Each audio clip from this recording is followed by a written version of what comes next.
This is hour two brought to you by ECAC Hockey, the leaders in hockey on and off the ice. Learn more at ecachockey.com. Happy to bring on Reid Cashman, head coach of the men's program at Dartmouth University. And now I had to change the way I say it because I know Canadians, we always say Dartmouth, and it drives people who go to that university bananas, Reid. So thanks for coming on the show. I appreciate it. Thanks for having me. So let's talk a little bit about the early start of your season. So you got a couple of games under your belt, got a nice little win against a big rival in Harvard, and then you got a second win on Sunday to get a couple wins. And how does that help you in terms of just setting the tone for the season and all the work you did prior, just to reinforce the things that you've worked with your entire, not just your coaching staff, but and more importantly, perhaps your players. Yeah, I mean, I just to start playing games, right? At a certain point, you're gonna Yeah. get some information. So whether we are 2-0, 0-2, 1-1, we're gonna get really good information coming out of this weekend, and to build on, going into week two. If you can get the two wins on top of it, is obviously just a bit of a cherry. So we did some really good things we're excited about, and but like anybody's opening games, like there's plenty that we'll watch today and get back to work at practice. Talk a little bit about managing a student athlete because you've been there as a student athlete in the ECAC, and it's perhaps a little bit different than some other universities where the academic load is much higher on the kids that play in Ivy or other ECAC programs. Talk about that balance that you have to help them navigate of playing, practicing, and then keeping their academic marks and trying to keep their head above water, particularly for the freshmen and sometimes the sophomores.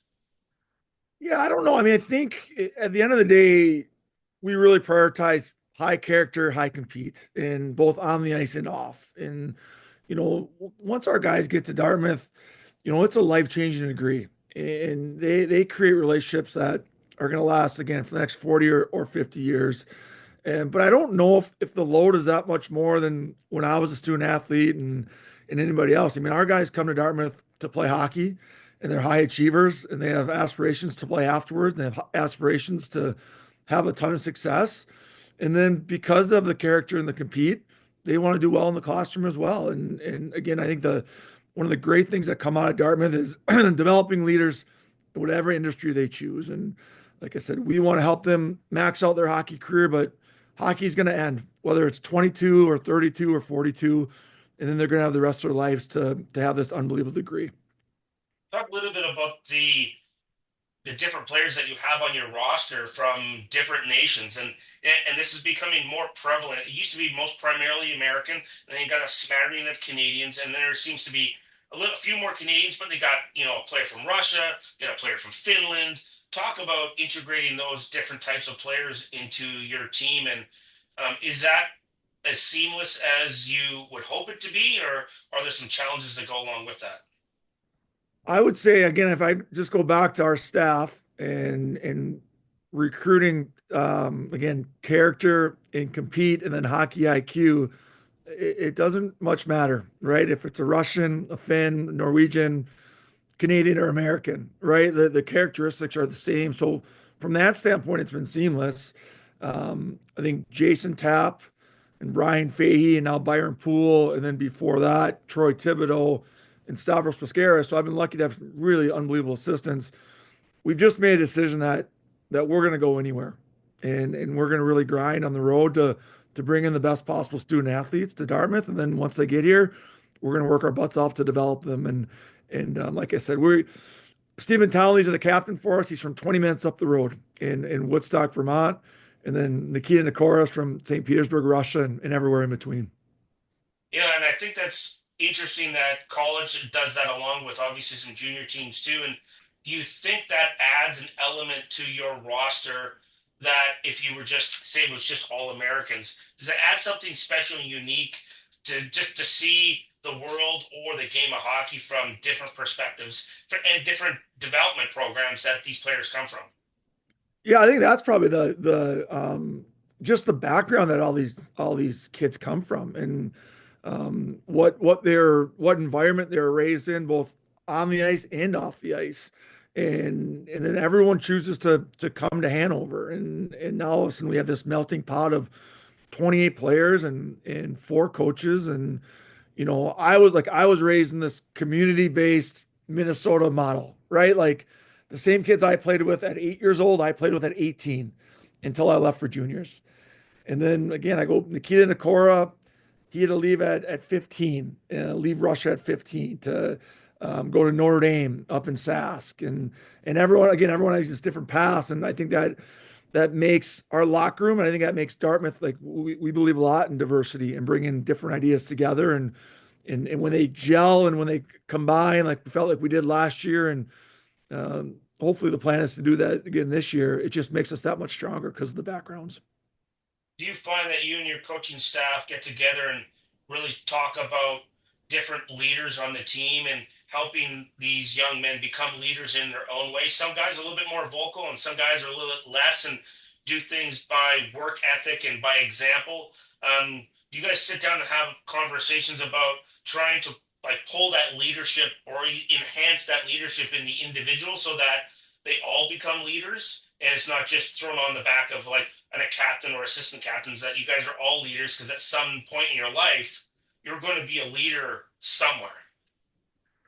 Yeah, again, it's one of Dartmouth's. It's one of the major things that President Bialek wants is she wants us in Dartmouth to develop leaders in whatever industry they choose to go on when their time is done here.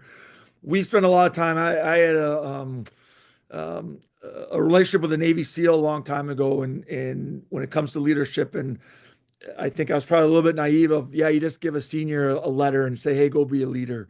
And that's just not how it works. Like you have to develop leadership. So again, you bring in high character kids, but a big part of what we do is developing leadership. We have a member of our staff, Stephen Gonzalez. It's called Peak Performance here at Dartmouth, but his whole job is leadership within our athletic department, and specifically, he spends a lot of time with our hockey players, and so it's a daily conversation, and we spend a lot of time rewarding acts of leadership, right? Whether it's a Tuesday at practice or a Saturday night in the game. If we see that leadership, we celebrate it. We try to celebrate those little moments, and so that our first and our second years, by the time they get to become Sean Chisholm and Stephen Townley, like these guys have been leaders for 3+ years, and now just because they have a C on it, they're just kind of keep doing what they've been doing and what they've learned. Do you find that there's become a greater emphasis on the cognitive performance of players than just simply on the ice performance? That what's going on between their ears, particularly off the ice, and how they prepare, like is that helps the result of what happens on the ice and the rest of your life. Yeah, I mean, our best players are with Stephen Gonzalez every week doing neural tracking, sports science, just really cutting edge stuff. And it's just to say, hey, we're gonna go practice for an hour and work really hard, doesn't ultimately develop the guy as much as we're capable of doing it. And so we again spend a lot of time on what's between the ears, both how we talk and how we read and the messaging, but then also like the actual sports science behind it and the neural tracking and some of the stuff that you can really use to train the brain. And very fortunate to be at a place like Dartmouth to have the kind of intelligence that work at this college to be able to access that for our program. And that's one of the interesting things is changing your habits in 3 months, 6 months, 9 months, 12 months, and then it turns into a behavior, and a learned behavior, and then under duress, that's the first thing you're going to go to, right? And just watch. Is that how much fun is that watching those athletes develop that, and then you just see it automatically click in them,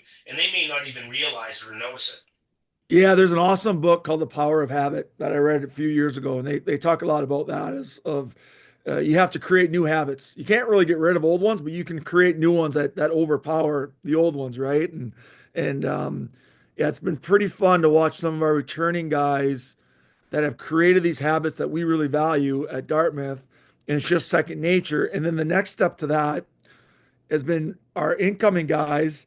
And in the drill, we got our returning guys coaching, right? Because they know what me or Jason or Bry's going to say next, and they're a step ahead of us. So now there's this peer coaching happening that because we value the habits, and that's been really fun to watch. as our fifth year at Dartmouth here in our fourth season, to kind of see some of these things again that we really value take hold and having that peer-to-peer reinforcement. Reed, thank you very much for coming on the show. Really appreciate the insight. Good luck through your season. Awesome. Thanks, Shane. We're going to take a short break on Hockey Prospect Radio. Stay tuned. We'll be back right after this.